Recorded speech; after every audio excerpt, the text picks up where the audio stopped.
Hi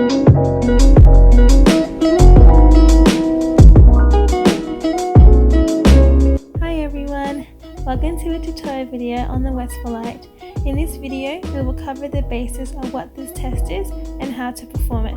And hopefully by the end of this video, you too will be a pro with this practical skill. Alright, let's get right into it. The W4LT test is a clinical assessment that assesses binocular single vision and retinal correspondence. It investigates the patient's ability to fuse two images together and detect any suppression and diplopia. It cannot assess inharmonious abnormal retinal correspondence due to the dissociative nature of this test.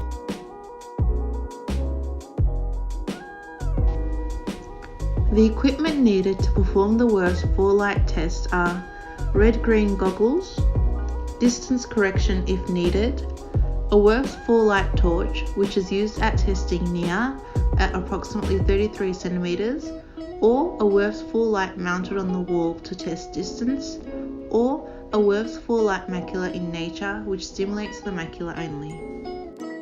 Alright, now that you know a little bit more about this test, we will show you how it is performed. In this scenario, the patient is complaining of double vision and headaches. So here we have our synophtoptist Anna, who will be demonstrating this test with the patient. Okay, let's go and observe. Miss Jones? Yep. Come in.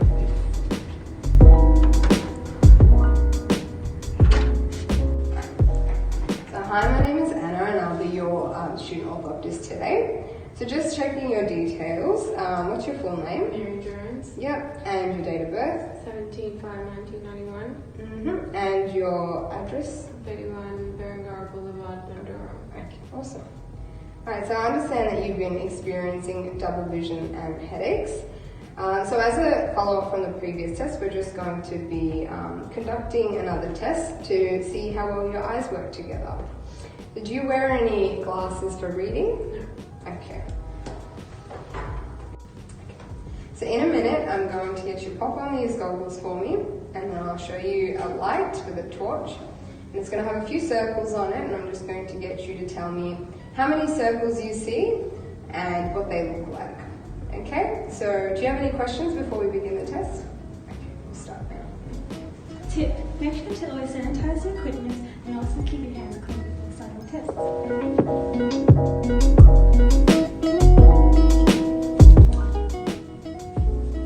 Just going to clean these goggles for you.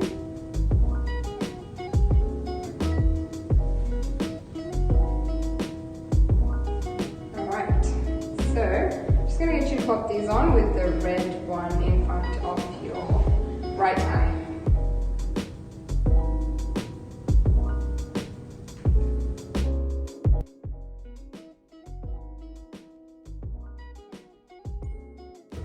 Okay, so I'm just going to check if it's sitting tightly on your head.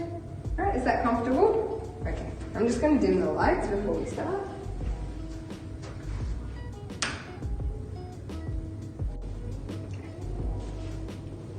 Okay, so we're going to begin the test now. Sitting up straight for me.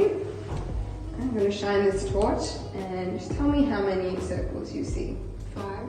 5, okay, and describe what color they are and where their location is. So there's 3 green here and 2 red there. Okay, and are those 2 sets of circles on the same level, or is one higher than the other? They're on the same level.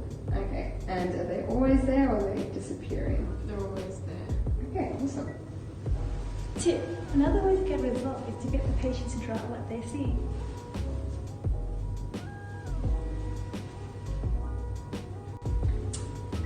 Okay, so that will be it for today's test. Thank you for coming in. So you can have a seat out in the waiting area and the ophthalmologist will see you shortly. Thank you.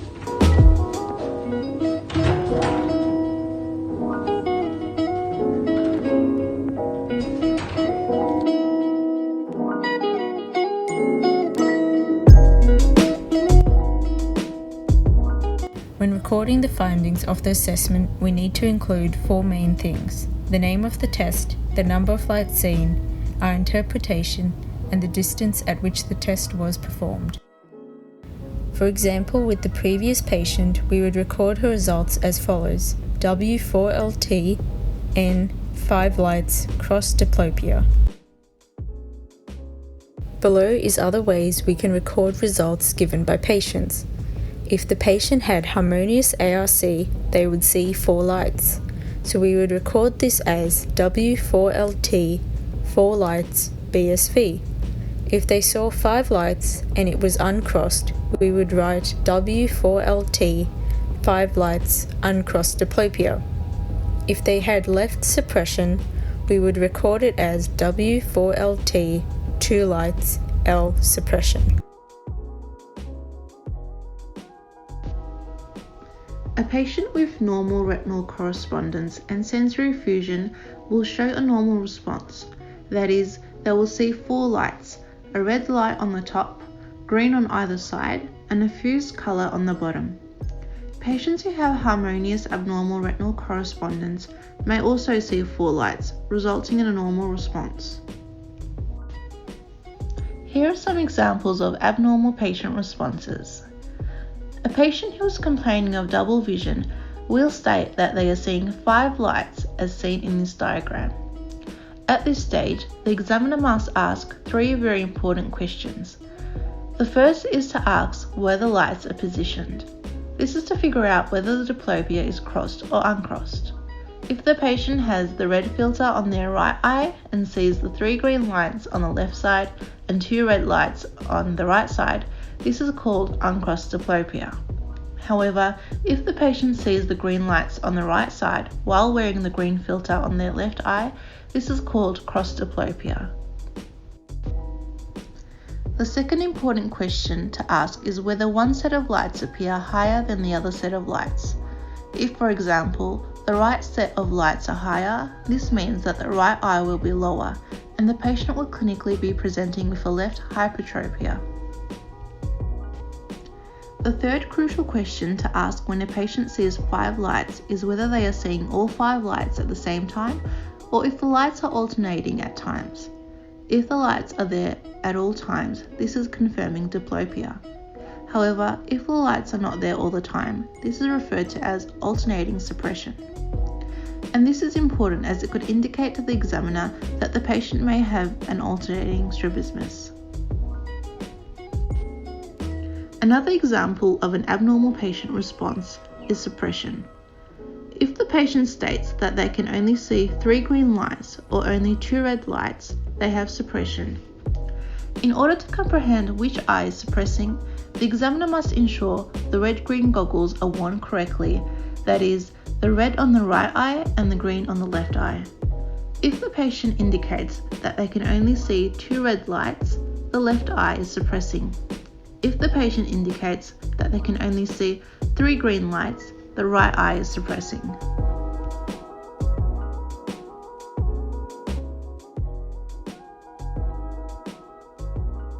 The pros: easy to perform in clinic, quick to perform, refractive correction can be worn under the goggles, can be performed on younger children as well as adults as instructions are easy to comprehend, and provides a good starting point when determining the diplopia present. The cons: it is a subjective test and relies on a patient's response. Requires the patient to have fusion and stereopsis to get accurate results. It is a highly dissociative test due to the use of the red and green goggles. It doesn't reflect what a patient would see in their day-to-day life, as it is performed in a dark environment, and cannot be performed if the patient has red or green color blindness. And that's it. Hopefully this tutorial video has helped you learn more about the WordsForLight. If you do have any questions, please comment down below and don't forget to hit that like button if you found this video helpful. Good luck with your exams and thank you so much for watching.